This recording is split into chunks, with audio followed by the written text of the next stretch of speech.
So just a little bit more about me, just to prove to you that I really had agoraphobia and that I know what I'm talking about.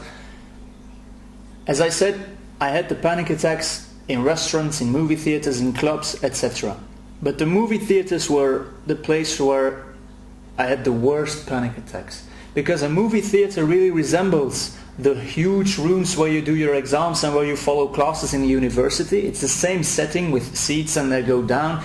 And all of a sudden, after having had a panic attack during an exam, my body just recognized the movie theater as if it was a university. So for my body it was the same and the same problem. I had a brilliant idea back in the time and I said, okay, I'm just going to figure something out so I can keep myself busy when I have the anxiety attack. So what I did was I bought a huge Coca-Cola, a huge Coke. And I took it with me and I sat down in the movie theater and the first symptoms would appear. Some nausea, because I was especially afraid of vomiting. So a pounding heart, some sweats. So I sipped my Coke. And then the problems got worse. And it took me a couple of years after this to just figure out that caffeine, the thing in Coke, is exactly causing anxiety attacks. So what I did was I took a Coke to distract me of the anxiety. I sipped it. And it was giving me anxiety. So just to show you that maybe you are doing things against the anxiety attacks that are actually worsening it, simply because you don't know. Now the caffeine, I will explain it in a second newsletter and it will be explained in depth. But please, if you can do this already starting today, start to decrease the amount of caffeine that you take in, because it really acts like adrenaline, and adrenaline gives you a rush feeling. Caffeine is not as powerful as adrenaline, of course, but it gives you the same symptoms. And if those symptoms appear, if because of the caffeine your heart starts to pound a little bit harder, it is very easy to get into a full-blown panic attack, because then you start to worry about the internal symptoms and you say, oh no, my heart is pounding. Oh no, this shouldn't be happening here. I mean, I'm here in a restaurant, I'm here with all these people and I just sipped from my Coke and I can't go away right now because they're my family and I don't want to show them that I'm anxious. They shouldn't know that I'm anxious.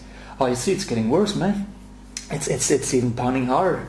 Where are the exits? The toilets are over there, the exits are over there. Oh, but this person has to get up before I can get out. I can't get out.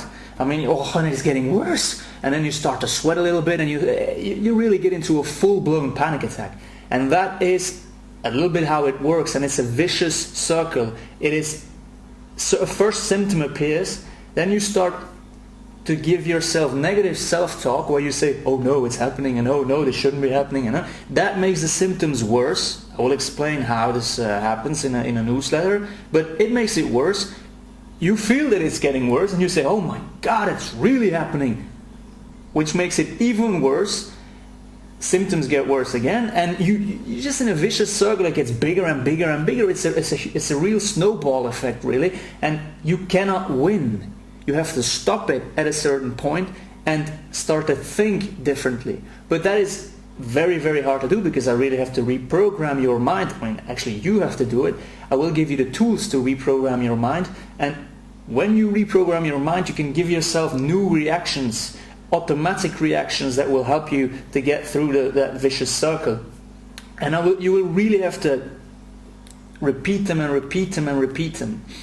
I've learned that when I was studying the astronauts at the NASA. You know, the NASA, the ones that go into space, well, those very, very smart astronauts, they have to do some training. And during months and months of training, they have to learn how the cockpit of the space shuttle actually works, and how the little buttons work. And there are certain procedures they have to follow. Click, click, click, click. The airplane pilots have to do the same thing, by the way, but in the NASA it's even worse. So click, click, click, click, click. They teach those simple steps that they have to follow, and you would think, hey man, aren't those guys smart enough to just do it? Why do they have to repeat it every day?